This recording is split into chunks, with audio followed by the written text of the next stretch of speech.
Olá, pessoas, boa noite, bem-vindo a mais um podcast aqui no canal Doutora Oncala Simone. Para quem não me conhece, sou neuropsicóloga e doutora em neurociência do comportamento. E nessa semana estamos com o tema do transtorno explosivo intermitente e que quer dizer uma falha no gerenciamento das emoções e dos impulsos. E hoje nós vamos aqui entrevistar a doutora Sueli Rizzuti, que é neurologista, neuropediatra, professora em ciência da pós-educação e saúde da Unifesp, minha parceira por 6 anos dentro do ambulatório, trabalhando na Unifesp com crianças com TDAH e comorbidades. E nós vamos chamá-la, saiu aqui, nós vamos convidá-la para entrar aspectos médicos, né, dessas pessoas que apresentam esse transtorno. Oi, Su, tudo bem, minha querida? Você tá boa, Simone? Boa noite. Ah, que Boa noite pra todos. saudade, Tudo bem? né? A gente teve distanciamento de tantas coisas, não Pois é. estou mais lá no ambulatório, aí teve toda essa pandemia, mas estamos aqui para conversar, não é mesmo, minha querida? Nossa, nem fala. Saudades mesmo, né? Trabalhamos tanto tempo juntas e agora que, né, a gente volta a ter esses encontros que são muito bons, né? No sentido, assim, de trocar. Na verdade, é trocar experiências, né? Trocar Com experiências, falar certeza. de algumas coisas, né? Eu acho que nós estamos para isso mesmo. É isso mesmo, né? É elucidar e trazer para as pessoas um norte, né? De se alguém se vê nesse quadro ou se convive com alguma pessoa nesse quadro, de dar uma luz, né, do que pode ser feito, do que temos aí para poder ajudar, né? Eu fiz as lives na quinta e também ontem, falando sobre os aspectos psicológicos, de como o processo terapêutico pode ajudar, mas a gente sabe que tem uma questão médica, né? Tem uma questão de um olhar dos saberes médicos, dos tratamentos medicamentosos. Então, eu gostaria de trazer você para explicar um pouco como isso é visto, né, à luz da medicina, né? Então, como que você traz a questão do transtorno explosivo intermitente dentro da neurologia? Então, ele hoje é bem categorizado, né, Simone? Mas é importante a gente ter em mente que, assim, às vezes a gente pensa que esses transtornos é meio fruto da sociedade moderna, né? Dessa coisa de tanto estresse que estamos vivenciando, tantas coisas Sim, que acontecem no nosso dia a dia. Mas é interessante que esse transtorno, ele já veio, já sendo descrito já em 1858, né? nossa, Jean Etienne, olha só. isso é bem interessante. Jean Etienne, ele já começa a descrever alguns pacientes que tinham questões que ele até chamava como monomanias instintivas, que tinham essas crises de explosões, né? Então ele já descrevia isso. E isso foi no início do século XIX. Né? Então, assim, aí só mais para frente, realmente, que ele começou a ser categorizado como um transtorno. Em 1993 foi colocado no DSM-5, né? No DSM-3. Atualmente, no DSM-5, ele está como um tipo de transtorno do controle de impulsos, né? Então, ele vem num conjunto com outros transtornos juntos, né? Como, por exemplo, a cleptomania, o uso da internet, que também hoje já é considerado também um transtorno de controle dos impulsos,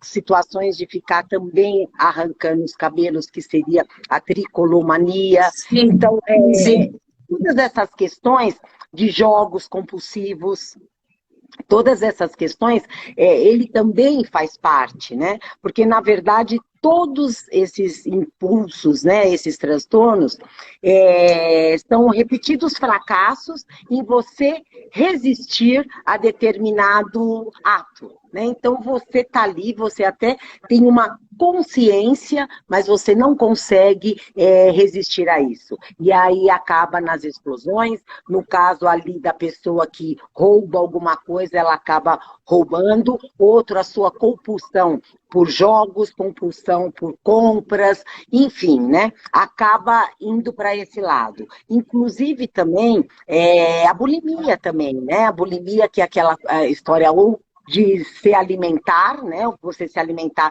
que aqui é alimentação compulsiva, ou você vomitar, se alimentar e vomitar, né? Então, você tem até uma consciência, mas quando você viu, você fez, né? E o transtorno explosivo intermitente é assim, você tem ali, geralmente tem um desencadeante, tá? Geralmente. Porém, assim, a sua reação a ele é muito maior do que deveria ser aquele fator. Sim, é exacerbada. É muito exacerbada, né? Então, ou vem com agressões orais, verbais, ou também, às vezes, chega a ter agressões físicas. E até mesmo danos à propriedade, né, alheia. Sim, então, a pessoa sim. pode... E quebram coisas próprias, assim, não é uma coisa de danos à propriedade do outro, de uma forma intencional, de querer prejudicar o outro, porque ele também quebra coisas dele. Exatamente, exatamente. E é interessante porque, assim, quando passa aquele episódio, que ele é de curta duração, vem o arrependimento. Vem o arrependimento, né? Por quê? Porque aí você causa mal-estar. Se é no seu trabalho, é no seu trabalho. Se é na sua família, causa um mal-estar na sua família muito grande. Ou seja, em qualquer situação que você, né, está, ele acaba levando a situações sociais muito conturbadas, né? E isso ele acaba se arrependendo depois. Mas quando ele viu, é aquela coisa mesmo, é o desequilíbrio, né? É você não ter controle de determinada situação. E depois a gente vai conversar de como abordar, né, essa situação, mas é assim, é algo que a pessoa, até depois, ela tem essa noção do que ocorreu, mas ela percebeu que foi exacerbado, mas ela não conseguiu controlar. Sim, eles verbalizam muito isso nas terapias. Assim, eu sei que eu pisei na bola, mas eu não consigo ter o controle. Você vê o sofrimento. É muito grande. O sofrimento que causa é extremamente importante, né? E isso acaba levando, e assim, com o passar do tempo, se não é bem cuidado, se não é realmente tratado de uma maneira mais efetiva, vai levando a, assim, a questões sociais, de trabalho e acadêmicas muito importantes, né? Porque, assim, muitas pessoas perdem emprego, entram em situações realmente legais, né? Judiciais. Também. Né? A gente já vê assim na mídia vários exemplos de alterações de crimes passionais, né? Às vezes não chega até aí até o ponto de vista do crime mesmo, mas assim a gente vê os ataques às mulheres, né? Que mais do que deveria ser. Então, essas crises que acabam repercutindo muito nesse ambiente familiar. E aí tem as crianças vendo, e que aí acaba sendo modelo, né? Você tem as pessoas no seu trabalho, enfim, essa pessoa começa a ser muito marcada, né? E prejudicando o seu dia a dia. Sim, e também é muito confundido com atos delinquenciais, como se tivesse um transtorno de personalidade, uma sociopatia, né? E não tem nada a ver, porque a sociopatia, o transtorno de personalidade, a pessoa engendra antes, ela tem todo um esquema de manipulação, mas a pessoa com essa explosão não tem nada prévio. Não, ela planejando. não é exatamente isso. É uma coisa, um detalhe que você colocou que é muito importante. Não existe a premeditação. Ah, eu Sim, vou fazer isso. Eu vou não. ter essa crise para mim ter esse ganho, né? Eu vou Senão ter ele essa pensava bem e não atitude. faria. Exatamente, exatamente. Ele é aquele indivíduo realmente que tem uma situação e de repente explode, né? E aí ataca o que tiver na mão, ou às vezes se autoagride também. Ele fica tão Também. nervoso que acaba se autoagredindo, jogando objetos ou não, né?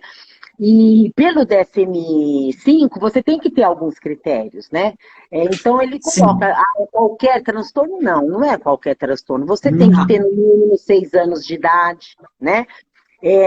Se coloca que ele é bem mais frequente no final da adolescência, então, na infância e no final da adolescência, acima de 45, 50 anos, iniciando esse transtorno é mais difícil, Simone. Isso é importante a gente, porque na hora de você fazer os diagnósticos diferenciais, né?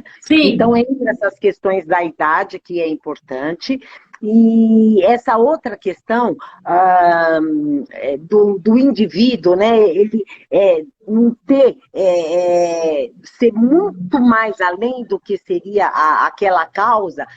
E às vezes, Simone, é interessante que é uma lembrança, não chega nem a ter uma causa propriamente. Ele lembrou de Não, alguma coisa ou teve um ataque, e aí quando foi ver a causa, mas o que aconteceu? E aí, foi uma faísca.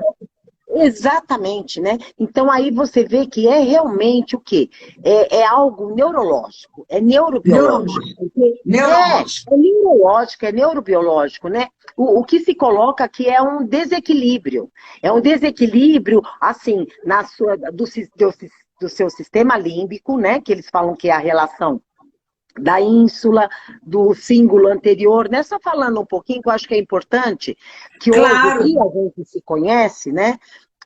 Mas, assim, tem aspectos neurobiológicos que são importantes, né? Então, assim, a gente tem as nossas aferências que vêm do sistema límbico, representado principalmente de amígdala, né?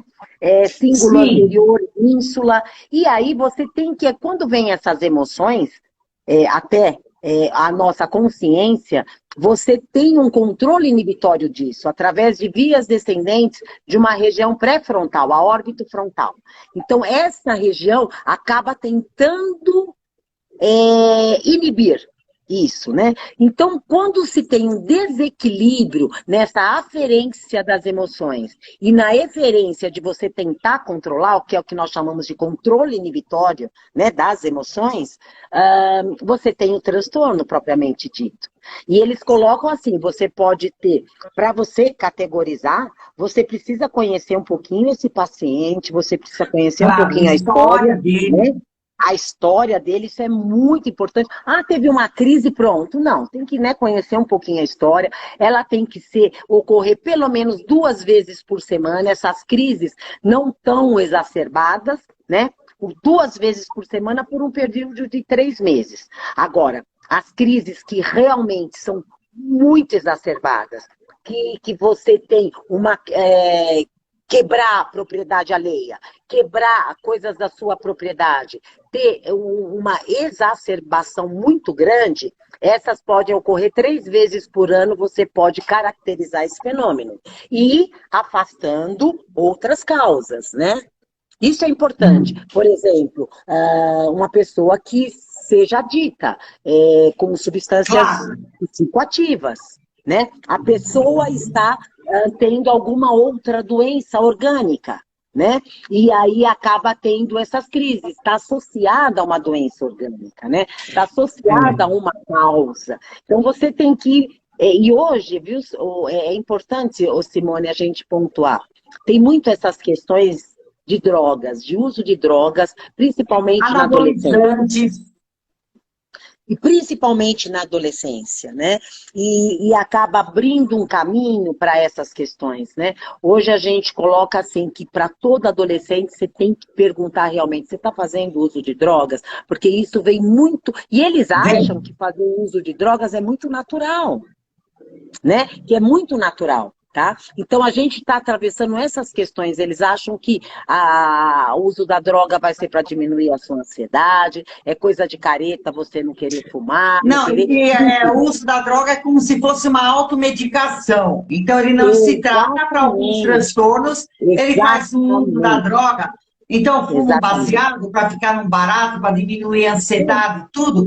Só que tem um efeito rebote de tudo isso, né? É isso mesmo. E aí, são essas coisas que eu acho que você tem que ter muito em mente, né? Você tirar essas outras questões, esses outros diagnósticos diferenciais que podem estar atrás de uma crise de explosão, né? Exatamente. Então, tem que conhecer, né? Conhecer a história, investigar direitinho, como que estão ocorrendo essas crises, falar com os familiares, da situação que está vivenciando, enfim, né? São várias questões para se chegar num diagnóstico. Nem tudo é transtorno explosivo intermitente, né? Sim. E também, mas tem uns casos que sim. Né? E tem um sofrimento muito grande do indivíduo. Né? Tem, mas a gente percebe que existe né, um perfil, uma peculiaridade, porque você percebe pessoas que, lógico, todo indivíduo explode em uma situação de estresse inerente do humano. Então, tem crianças com um transtorno opositor, pessoas com transtorno de personalidade, pessoas com surtos psicóticos, mas fica claro né, o quanto a questão do transtorno explosivo intermitente, ele fica fora né, desses outros diagnósticos. Isso mesmo. É isso mesmo, é isso mesmo. E aí você tem que realmente fazer o seu diagnóstico diferencial, separar bem essas questões para você abordar o seu paciente, né? E tentar ajudá-lo. E fazer com que essa família também possa ajudar esse paciente. Porque, na verdade, a primeira coisa que nós pensamos, deixa ele para lá, ele é assim mesmo, né? Existe o que nós chamamos do afastamento, da negligência, mas isso não ajuda o indivíduo. Né? Embora tenha né, um afastamento, porque fica um ambiente muito estressante, tudo, mas você pode perceber, Sueli, que as pessoas, de certa forma, não abandonam ou não largam, porque ele tem esses roupantes, mas ele é uma pessoa afetiva, ele é uma pessoa legal, ele é uma pessoa que não tem desvio de caráter. Então, as pessoas falam assim, por que eu não largo dele? E a gente consegue entender que, fora esses roupantes, ele é uma pessoa legal. Sim. Né? Sim. Então, o quanto que é importante, tanto a pessoa que tem o transtorno explosivo intermitente, como também preciso ser trabalhado quem convive com ele, né? Para não cutucar leão com vara curta, não atuar quando ele está tendo um roupante, né? Isso é muito importante que você está falando, né? É você reagir. Na verdade, assim, o que se coloca, né? E isso, às vezes, é muito difícil, porque ele agride verbalmente, né? Demais, pode agredir verbalmente, jogar as coisas. Então, assim, mas a partir do momento que você conhece que isso é realmente uma dificuldade de ele lidar com algo que está ocorrendo ali no momento, o mais certo é deixar passar, é você não entrar nisso, porque isso acaba assim aumentando demais se você começa. Exatamente, você acaba entrando nessa situação, você acaba respondendo, você acaba gritando e acaba. Ou seja, uma situação dessa pode aumentar muito mais, né? Jogar algo na fogueira. Exatamente. Então, é nesse momento que você tem que deixar ser assim. Mas, para isso, você precisa ter conhecimento, né, Simone? Porque o que acontece situações, por isso precisa ter um tratamento. Você também e muitas vezes tira você do seu equilíbrio, né? Diante de uma situação. Não é fácil para quem convive. Não é. Não é fácil para a pessoa que tem isso, porque ela sente arrependimento, ela sente culpa, Exatamente. né? Ela Exatamente. sabe que ela não consegue controlar, isso deixa ela muito angustiada, mas para É, quem convive também, fica uma situação que a pessoa fica um pouco perturbada. Pera um pouco, ele está fazendo isso porque ele quer me fazer mal é, ou ele é está isso mesmo. descontrolado? É isso Então, mesmo. precisa, né, de ajuda É. psicoterapêutica, precisa de Nossa, isso medicação. demais. Demais. Precisa mesmo. Precisa porque acaba chegando a consequências desastrosas, né? Sim, Final de casamentos, né? perder o Casamentos que emprego. acabam perdendo emprego, né? Como a gente falou, chegar a casos de justiça, né? Porque Sim, assim, ele quando a não é pessoa um delinquente.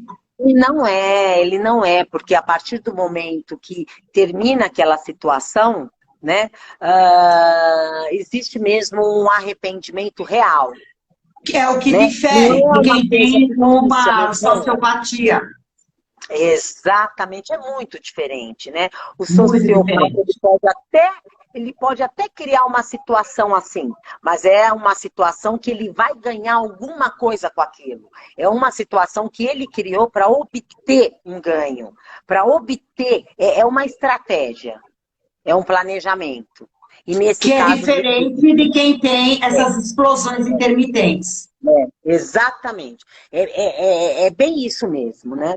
E não adianta, né? A partir do momento que você acaba conhecendo essas coisas, você aprende a lidar com essas questões, e aí acaba ajudando o indivíduo, né? E Sim. colocar isso é uma das coisas mais difíceis, né? Isso a gente que lida com criança, com adolescente, os pais, né? Tentarem controlar nesse momento, né, de não ter uma agressão da outra parte também, a outra parte não agredir fisicamente ou com Não mais palavras. fomentar a situação. Exatamente. Isso é uma coisa importante que a gente dimensionar, né? Dimensionar e buscar ajuda também no sentido de você saber lidar com isso, né? As pessoas que Exatamente. estão em volta, isso é importante, não é só o tratamento do indivíduo, né?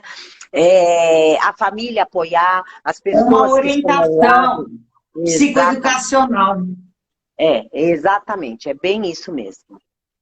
Você sabe o que eu lembro? É uma coisa muito interessante que, nossa, isso já faz muitos, muitos anos.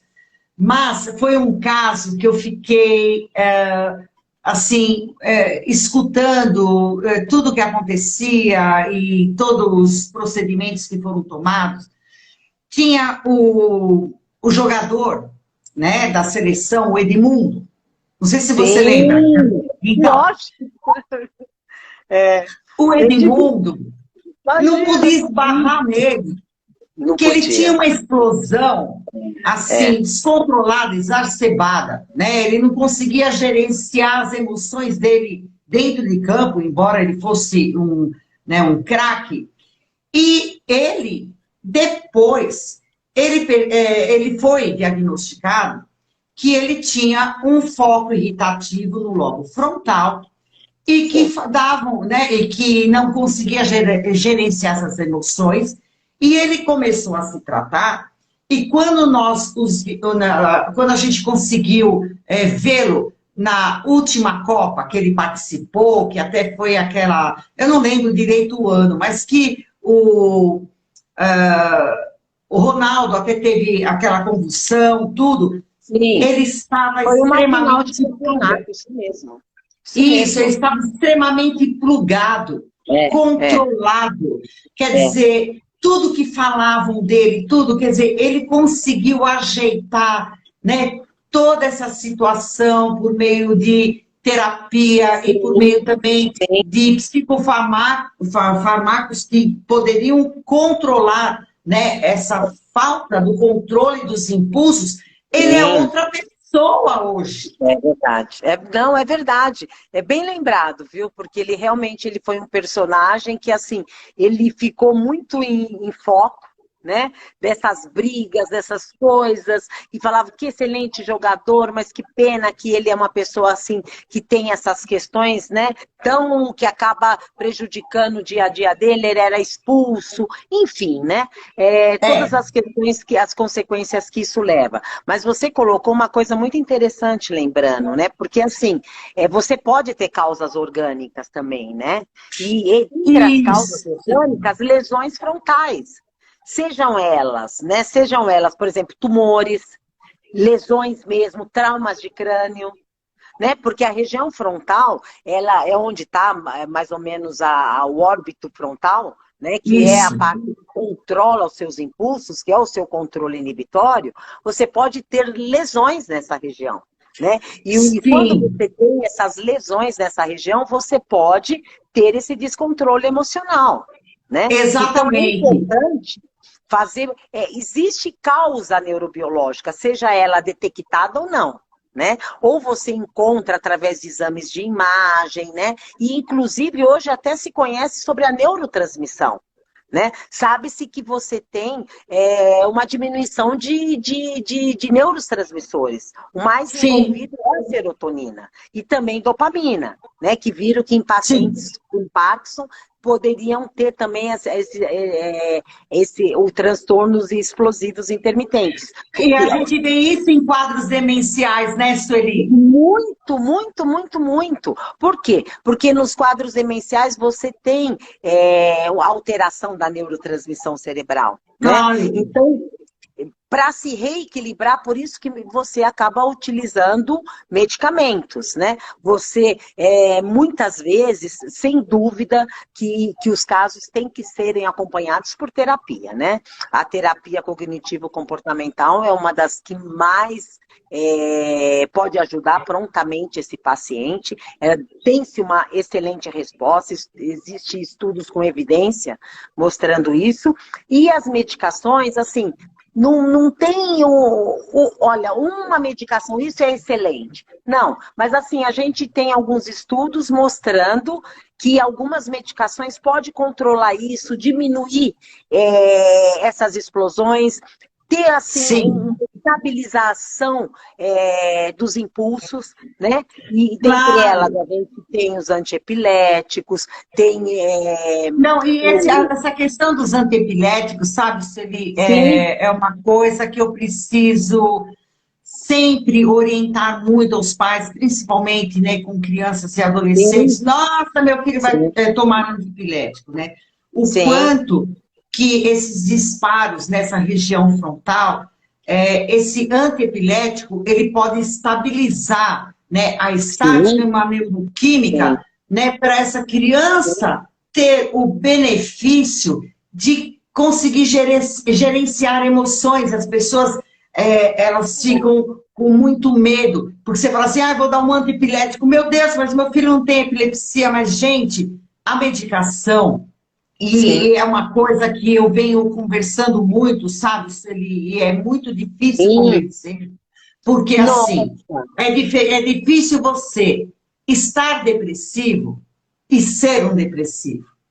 É difícil você estar desatento e ter um TDAH, né? Então, tem coisas que são circunstanciais por você estar acometido de intempéries que acontecem na sua vida. Então, você fica aí com uma distilia, né? Você fica aí com uma depressão leve, ou ansioso, tudo, mas você não é estruturalmente.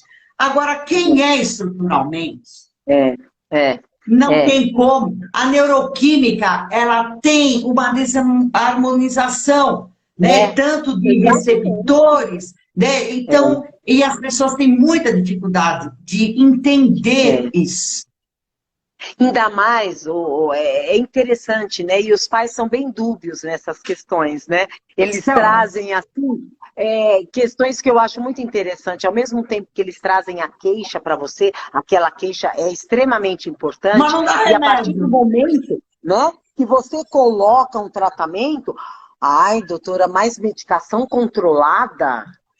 Mas é só isso que funciona. Mas isso é o que mais funciona, por exemplo. E às vezes o que eu explico para eles, Sueli, é assim. Gente, é a questão do veneno da cobra. Ele pode ser vacina ou ele pode ser veneno. E também, por que é controlado? A gente sabe, né? A gente trabalha muito com adolescentes e, por exemplo, tem adolescente que pede vodka, espirrafrim, para dar barato, toma junto com Vitalina. Então, por que precisa ser tarja preta? A tarja preta não é que você está tomando uma bomba, é que precisa ser controlado. O médico precisa dar a dose, o médico precisa controlar, porque se todo mundo sair à deriva, compra. Hoje até eles proíbem vender pomadas com antibiótico. É isso também, mesmo. Porque tinha pessoas que pegavam a pomada com betametasona e jogavam na vodka para dar barato. Então, por isso é tarja preta, por isso é controlado, porque só o médico vai poder manipular aquilo, ninguém vai poder comprar deriva. E as pessoas falam assim, ai meu Deus do céu, estou tomando tarja preta. Gente, tarja preta é segurança, não é bomba. É lógico, sem dúvida. Não, mas isso é muito bom, né? A gente tirar esses preconceitos, desmistificar determinadas medicações, porque não adianta, né? As medicações que agem em sistema nervoso central, a maioria devem ser controladas, senão há o uso indiscriminado dela, né? Claro. Então, exatamente, mas assim, não tem essa questão, nossa, é controlado, então é muito forte, doutora. Não, não existe essa questão. Ela é adequada para determinada coisa, que nem para esse transtorno, o que mais a gente usa são as medicações antiepiléticas, são os antipsicóticos, os estabilizadores de humor, mas também os beta-bloqueadores também podem utilizados, né? São também utilizados, mas em doses maiores, que não são medicações controladas. Mas, assim, a maioria das medicações, realmente existe um controle mais rigoroso. Mas por isso, porque não pode ser usada de uma maneira indiscriminada. E tem que ser orientada por um profissional que conheça, para você não exceder a dose e não ter questões de intoxicações. E não se automedicar. Sem dúvida. E nesse transtorno específico, ter essa consciência, né, que a medicação vai te ajudar, mas o mais importante, realmente, são as terapias. A medicação vai te ajudar nesse controle, mas para você ir se adaptando a não ter essas explosões de uma maneira tão frequente, tão assim exacerbada, a terapia que vai acabar te ajudando mesmo, Sim, né? é lógico. A medicação, a medicação, ela estabiliza, né, ela harmoniza toda uma química deficitária que está nos transmissores. Mas a pessoa viveu até então atuando dessa forma e ela tem entraves no seu meio, né, nas suas relações.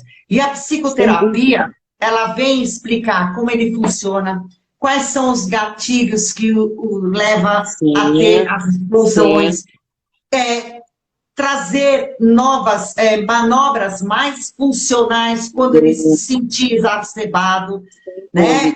Fazer ele ter a consciência de o quanto ele se sente mal quando ele atua daquela forma. Então, isso não é inteligente. Então, é sempre a questão, né, da área médica trabalhando com a psicologia para poder...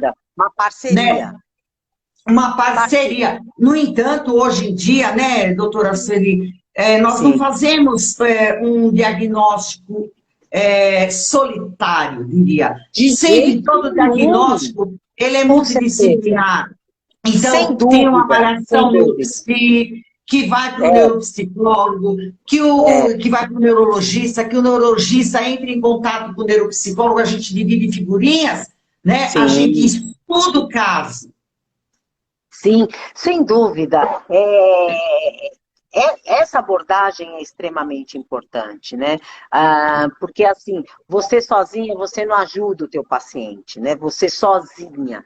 Porque você precisa da ajuda da família, você precisa da ajuda da terapeuta, das pessoas que convivem com essa pessoa, que também podem trazer informações importantes. E a gente Sim, sabe que esses transtornos, eles são muito hereditários, né, Simone? Tem essa são. carga hereditária. Os transtornos Sempre vem na anamnese o neuropsiquiátricos histórico. sempre vem, né? Então, isso é outra coisa extremamente importante, né?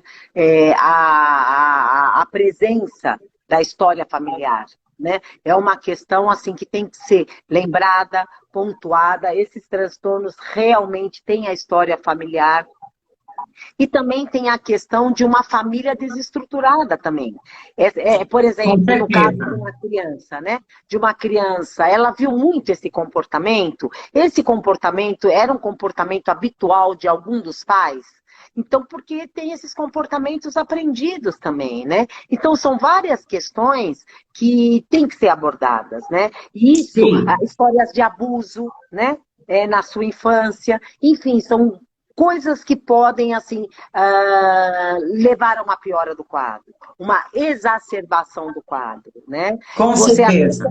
tem essa característica na sua genética, porém nunca se expressou, porque a sua família era uma família equilibrada a ponto de ajudar nas suas questões, como também pelo contrário. Às vezes essa família pode ajudar a exacerbar essa carga genética que você tem. Isso é uma coisa extremamente importante. Sim, com O certeza. ambiente modula muito. Hoje a gente sabe que Modula. a Ou força deixa mais decidente. exacerbado, né? Exatamente. Ou consegue trazer uma arena onde essa pessoa possa se Exatamente. desenvolver com um alto grau de consciência maior. Exatamente. Isso é algo extremamente importante, né? Essa questão. Ou seja, né, Simone, a abordagem, como a gente já falou no início, tem que ser bem global, né? A gente tem que, assim, Tem. e uma outra coisa, a gente tem que perder aquela coisa de querer fazer o diagnóstico no primeiro momento. Às vezes você precisa conhecer esse paciente, você precisa mandar, olha, veio a mãe, traz o pai também, né? E se vier, por exemplo, se é o adulto, venha com a sua esposa, venha com um amigo seu. Isso. Ou seja, você conhecer um pouquinho esse paciente antes de você Sim. fechar um Você fala com a diagnóstico. escola, você fala com a babá, você fala com a avó, É, que fica quase todo o período com é, a criança pós-escola, né? E tudo isso é exatamente. muito importante. É muito importante. E às vezes, né, os pais vêm com aquela ansiedade, querem que sair da consulta, mas o que, que a senhora achou?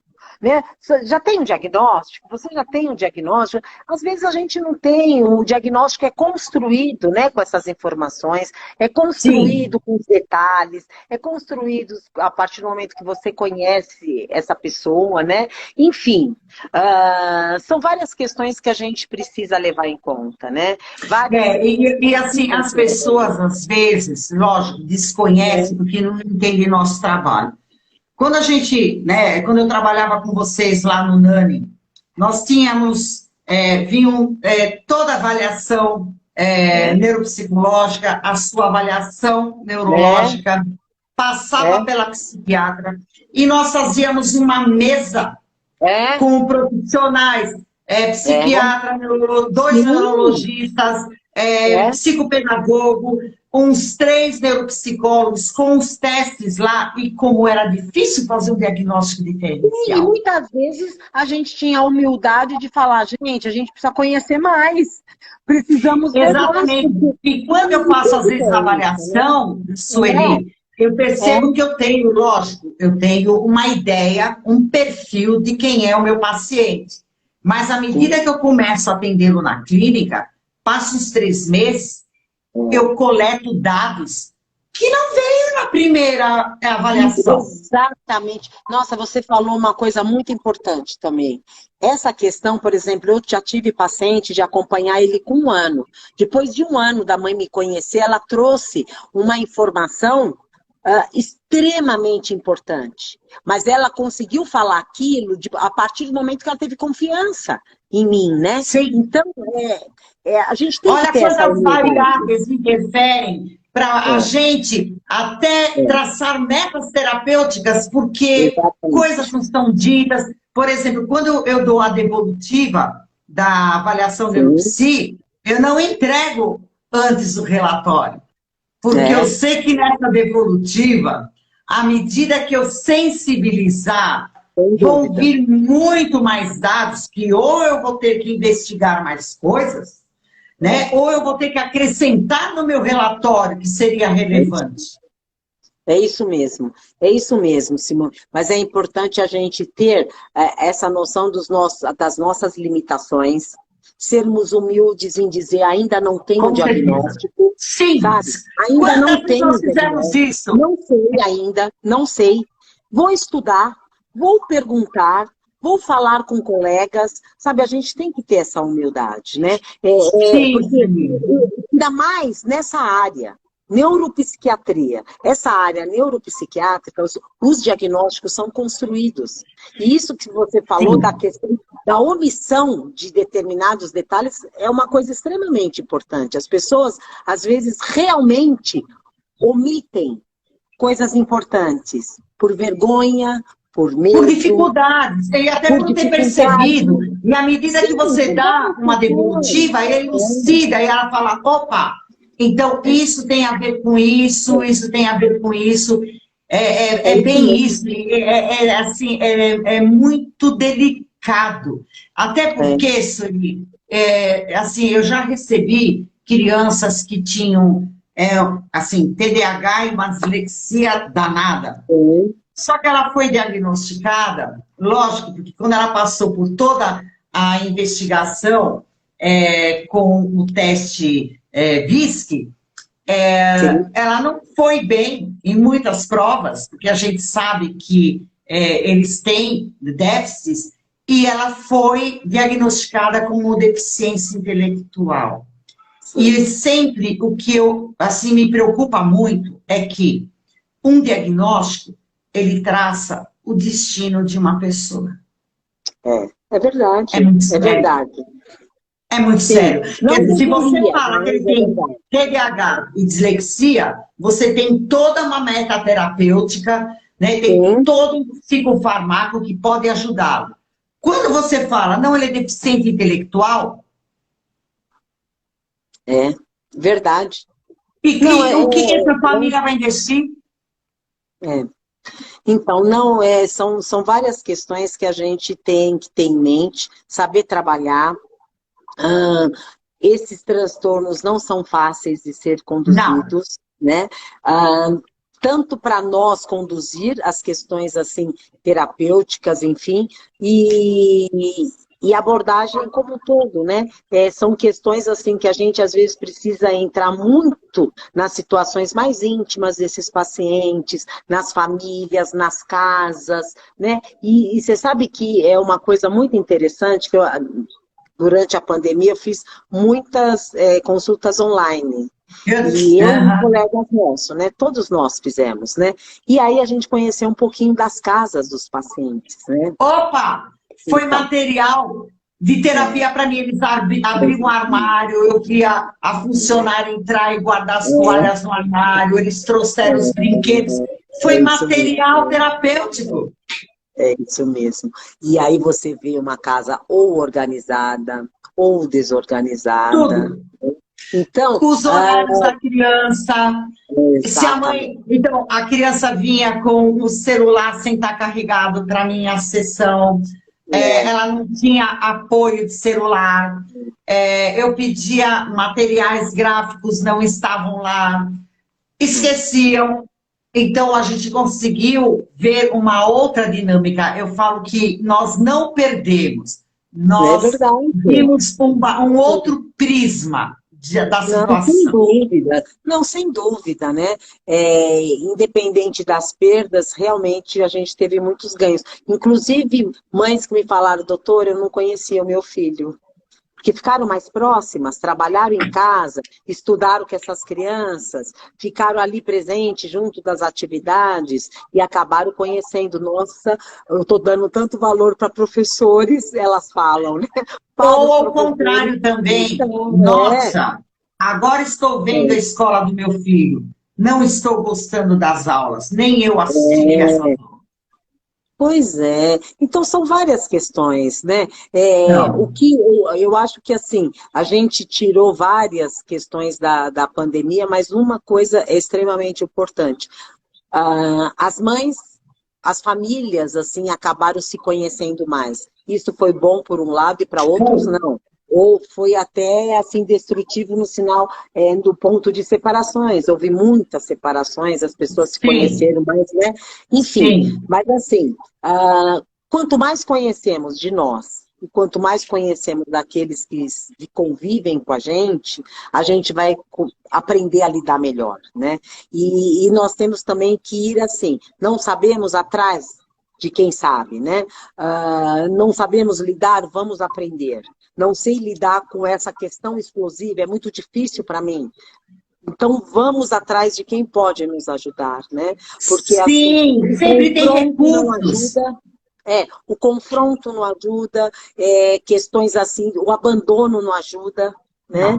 Não. Essas questões, você fazer uma cisão com a pessoa, e ocorre muito isso, viu? Separações, Sim. nossa, é muito frequente, nossa, ele era muito explosivo, ele vinha com agressão física, ainda mais quando tem uma agressão física junto, né? E aí, e aquela questão mesmo, né, de quantas mulheres acabam não falando dessas agressões, porque vê que depois a pessoa se arrepende. E é verdade, né? Ela se arrepende, mas aí chega um É ponto que ela não muito aprendeu. difícil, É é muito muito difícil. complexo. É muito difícil, é muito, é muito. Dependendo da intensidade dessas crises de explosão, é muito difícil aprender a lidar, né? Às vezes é muito mais fácil Exatamente. você mandar embora o indivíduo, sair do caminho, sair do meu caminho, né? Em trânsito, né, Simone? A gente vê muito essas crises de explosão que chegam a Nossa, ser assim, né? Brutais, brutais, né? Você fecha sem querer uma pessoa, a pessoa faz um escândalo, tem aquela reação extremamente exacerbada, né? Que acaba levando, às vezes, até um crime, né? E por isso que é muito. sem ter essa coisa do ímpeto, da maldade. É verdade, e não tem Olha mesmo. o como Nesse é caso, não tem. difícil, né? A gente poder, né, inclusive até em tribunais, com advogados, você É, conseguir fazer essa fatia do diagnóstico diferencial. sim. Não, sem dúvida, né? E a gente sabe que tem, né, o diagnóstico diferencial, tem a desregulação, os transtornos disruptivos, né? Que Sim, também eles estão presentes, mas é um pouco diferente, porque aí já é naquele indivíduo que tem um humor irritável, tem aquele, a pessoa já é ele tem uma irritada mesmo. rotina e um humor comprometido 24 horas, que é diferente dos Exatamente. roupantes. Exatamente. Então a pessoa já vem com aquele quadro, arrasta isso. Geralmente ocorre já na primeira infância, a pessoa já traz essas questões, e aí depois persiste durante a fase adulta, mas tem assim, pode estar associada, né, o disruptivo com transtorno bipolar, com TOD, com outras questões. Esse Sim, também pode ter outras comorbidades. Ele pode ter, sim, outras comorbidades, ou aparecer essas comorbidades depois. Mas, assim, geralmente, no início, quando começa a aparecer, não tem essas outras comorbidades, né? não, não. E essas outras questões você já percebe, não é só a desregulação, não é só crises de irritabilidade, né, de explosões, porque esse indivíduo, por exemplo, transtorno bipolar na infância, a gente sabe que tem as crises de explosões, mas é uma criança que já vem com aquele humor diferente, problemas de sono, vem outras questões carregadas, Vem, né? Vem, vem. Porque é um exatamente. sistema, né? É um sistema É, neuroquímico, é um sistema é isso cerebral mesmo. que quando traz, né, essa explosão intermitente, não adianta. você vê comprometimentos na área do sono, da aprendizagem, né? Tudo fica contaminado, porque, né, existe uma falta do controle dos impulsos, então às vezes a criança é um pouco desatenta também, ou até na parte motora, a gente percebe que existem comprometimentos. Sem dúvida, Simone. E assim, é importante a gente ter em mente, ter uma mente aberta, né? Para novas abordagens, né?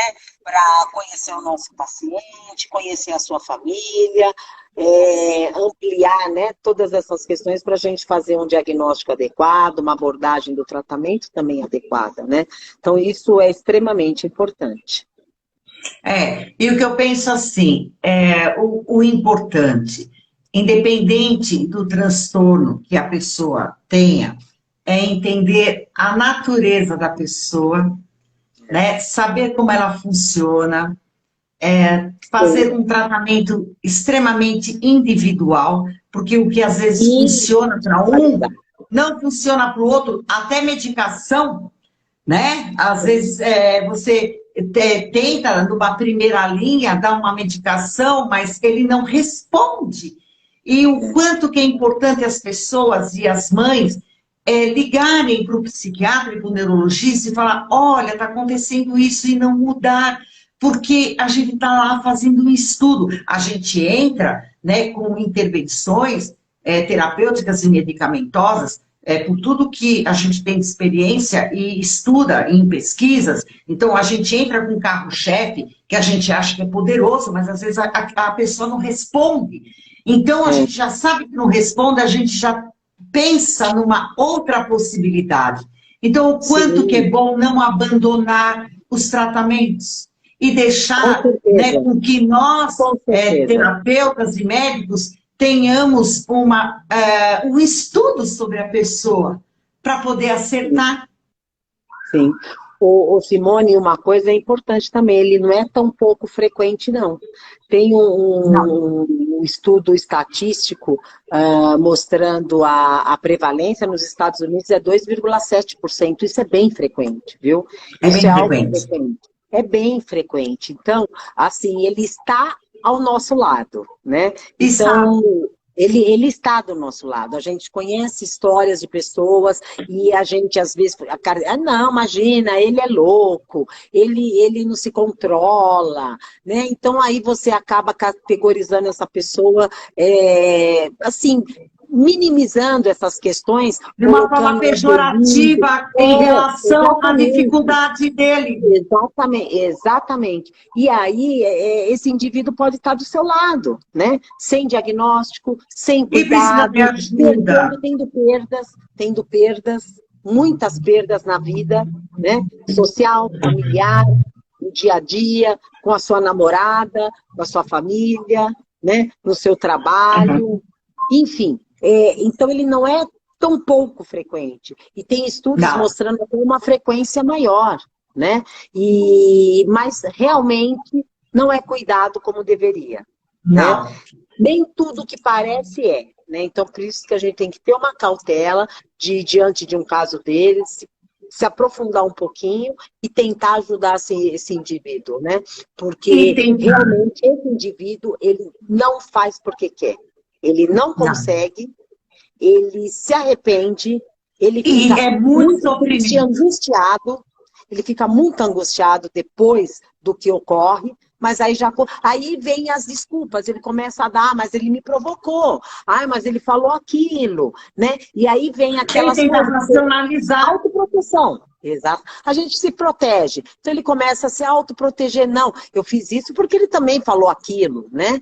E acaba passando. E quando vê, formou uma bola de neve tão grande que levou muita coisa junto, né? E o que é muito triste é quando quem está à volta, familiares, chuta o balde, e quando o próprio indivíduo chuta o balde e desiste. É verdade. Isso é muito triste. O quanto que é importante, né, investigar precocemente. Mas talvez ele não tenha isso. Ok, mas vamos investigar. É. Sabe o tal do brucutu? Ih, mas ele é brucutu, ele é assim mesmo. Sabe? Então aí começa a ver Não, essas é assim questões, né? mesmo, é você Ele é dar assim carta mesmo. e reconhecer firma no cartório que ele não tem jeito. É assim mesmo. Deixa pra lá, desconsidera, né? Então é o jeito mais fácil, né, que as pessoas têm de lidar com as coisas do que se Mas continua aprofundar. o sofrimento. O sofrimento é brutal, é muito grande. A angústia que eles levam é muito grande. Sim. Porque perde amizades, né? Perde Perde as tudo, amizades, perde perde tudo. oportunidades. E são Oportunidades. vistos de uma forma distorcida também. Sem dúvida, sem dúvida, sem dúvida. Então, eu acho que esse assunto que você quis abordar hoje é extremamente importante, né? Porque, assim, muitas pessoas que devem estar vendo aí lembraram de alguém. Nossa, esse Opa, indivíduo, será que não tem? Será que esse indivíduo não tem? não Será que é? esse meu amigo não é? Será que é isso que ele tem? E ter Né? um novo olhar, É, até mais isso é objetivo. importante. Não tenha dúvida, né? A gente está aqui para isso, é a nossa missão. Eu acho É que a a nossa gente tem uma missão. missão como ser humano muito grande, né? Nós não estamos aqui de passagem, nós não estamos aqui humanos, nós somos humanos, né?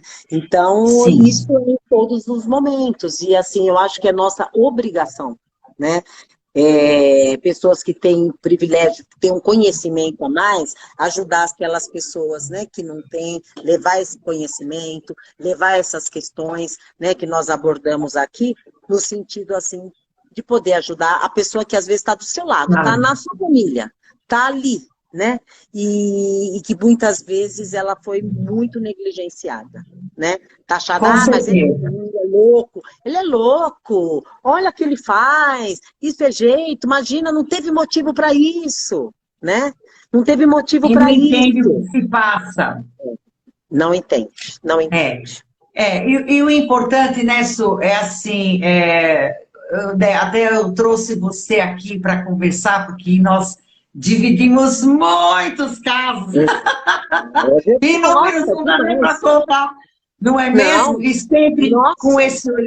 E sempre com é, esse olhar, né, Sueli, do sim, respeito à pessoa e é, de que precisa sempre ter alguém olhando por essas pessoas, entendendo a natureza delas e trazendo é. possibilidades, né? Por isso que eu criei, né, o meu canal e eu trago aqui pessoas Muito bom, viu? especiais como Parabéns, você, né, para a parabéns, viu, gente Simone? poder trazer isso para as É, famílias e para as pessoas que existe sim sempre uma possibilidade.